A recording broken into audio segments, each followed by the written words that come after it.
Tommy Richmond doesn't want you to think that he's a hip hop artist. Who cares? Tommy Richmond is not a hip hop artist. Everyone is talking about this. I have no idea why, but we're going to get into why Tommy Richmond seems to be at odds right now with the hip hop community and what the bigger issue is about genres and how certain artists are able to, let's say, seamlessly go in and out of genres while other people can't. Let's get into it. Singer Tommy Richmond has been doing a ton of press around his new album Coyote. You probably know him as the $1 Million Baby guy. I did a whole video breaking down $1 Million Baby as one of the big contenders for Song of the Summer. It's a huge record. Everywhere I went this summer, I heard the song. It's a great song. It's really catchy. But one thing that came up, and I'm not sure what sort of precipitated this, but Tommy went on social media and he said he's not a hip hop artist.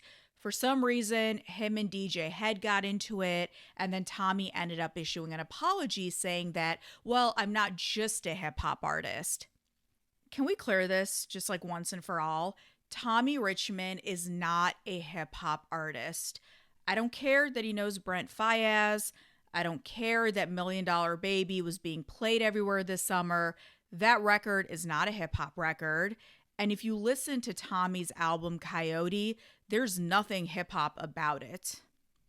You can see he's pulling in influences from rock and pop and, indie alternative. Nothing to me screams like a hip hop artist when I listen to that album.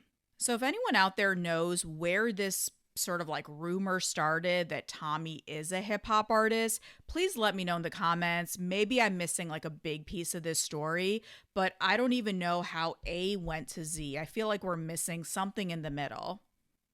I think before we get into the problem with what Tommy said, and more so how it was received, we got to go back a little bit. Let's look into the origins of genre.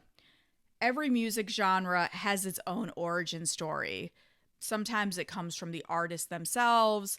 Sometimes it's a record label executive. We saw this in the case of R&B.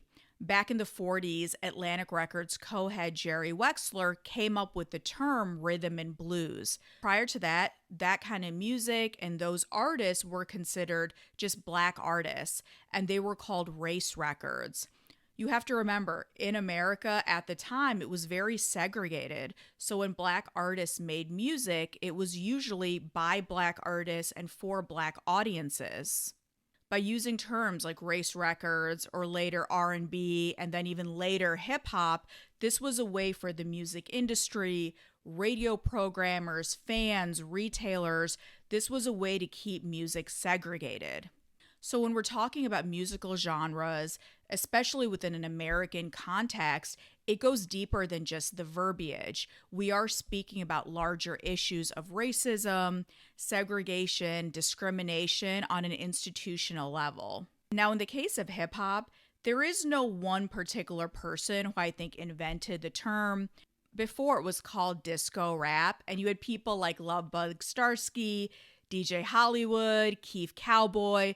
They've been credited with using the term hip hop back in the day. I found this great article by writer and author Jeff Chang where he spoke about where does hip hop come from and the genesis of that term. He points to Steve Hager, who was a white writer who contributed to the Village Voice back in 1982. This is what Stephen Hager wrote. Who knows? In another 5 years, hip hop could be considered the most significant artistic achievement of the decade. How right he was. So I share that because music writers, music journalists, when we're covering music or a culture or a movement that's going on, we need words to use. So sometimes musical genres, that comes from phrases and lexicons that are coined by writers. So I say all this to say that musical genres are incredibly arbitrary. Based on what the genre is, it can be pointed to a specific person, it can be a moment in time, it can be because the music was written up by a certain publication. There really is no rhyme or reason, no pun intended, about why certain genres are called what they are. I think the problem is genre just as a term can be very loaded, and in many ways it's also very outdated. Let's look at the music industry. even now, when we talk about music, whether it's on the label level, radio, even publications, we use different terms for different types of artists. And there's often a lot of, let's say, coded language in those terms. So let me give you an example. For me, when I started my writing career, I was writing for outlets like XXL, The Source, places that were considered quote unquote urban outlets. Now, remember that word urban because it's going to come back around. By the same token, I was also writing for places like New York Magazine and The Village Voice. Those were called mainstream outlets. What was the difference between the outlets? The big difference between outlets, one set of outlets, it's created by and for a certain community, usually Black and brown people, people of color. That comes under the umbrella of urban. Meanwhile, mainstream essentially means white and white America. There's a lot of synonyms. Mainstream can be called pop. It can be called crossover. You see all of these different terms used within the music business. In some ways, I get it.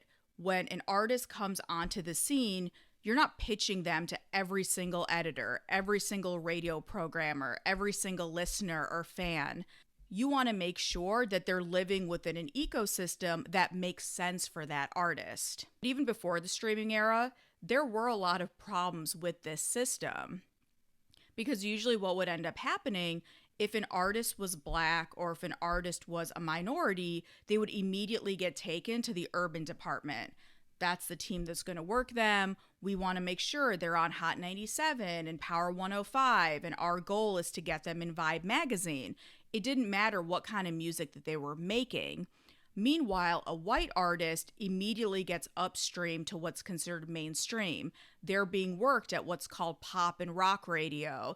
They're going to be on Z100. They're going to be on TRL versus, let's say, 106 and Park or a Planet Groove or things like that. So you see this kind of segmentation, which is often just another form of gatekeeping. And what do you do when an artist's appearance may not match the music that they're making? You look at somebody like, let's say, a John B. or a Robin Thicke. Their albums are R&B albums. They love R&B music. They're students of R&B music, but they'll say in interviews, like, we were promoted immediately into the pop sphere, oftentimes asking to perform and be in front of audiences that didn't understand us. I think this is a big conversation going on with Beyonce and the Cowboy Carter album. What is she considered to be as a genre? Is she R&B because she's a Black woman? And obviously, you know, she comes from soul and gospel and all of that tradition. Is she pop because she's arguably one of the biggest artists of our generation, probably one of the biggest artists of all time, and she's in that iconic Michael Jackson, Whitney Houston, like she's in that room. So is she a pop artist trying to do country? Or is she a country artist because she's born and raised in Texas? There's also a lineage there of her love of country music. Where would you put her and how does she get marketed? Another great example was Lil Nas X. I think only when Billy Ray Cyrus jumped on Old Town Road, immediately that became a country song. Because if you're someone from the country music industry, you know Billy Ray Cyrus. You look at Lil Nas X and nothing about him is screaming country. So only when that remix happened did we see that song really gain this kind of wide stream acceptance. So I think going back to Tommy Richmond, I think a lot of my colleagues and fans, I think the reason that it does feel sort of triggering what he says is when it comes to hip hop, we constantly see these artists. They're usually white men, to a lesser extent white women, but these artists who come into hip hop use it as an entree, and then once they sort of make it, they go on to, for lack of a better term, like the mainstream. They want to be country artists. They want to be seen as pop artists. All of a sudden, hip hop is a bad word. You're not going to see them at the BET Awards anymore. They only want to show up at the Grammys or at the VMAs. All of a sudden, the same publications like the XXLs and Vibes and Source that supported them when they were coming up, we can't get interviews anymore. They only want to speak to Vanity Fair and Vogue and GQ. all of a sudden they want to be seen as white artists first, as pop artists first, and hip hop just becomes a distant memory. Personally, I don't think Tommy Richmond falls into this category because, as I said in the start of the video, I don't think he's a hip hop artist. I'm someone who has the utmost reverence for hip hop, and I think that's also maybe where I differ from a lot of artists and fans, especially younger artists and fans. To me, being a rapper is like the pinnacle of artistry. Like, you wish you could be good enough to be accepted in hip hop. So I don't understand when someone sees it as a shortcut or as like a bridge to go on to other rooms.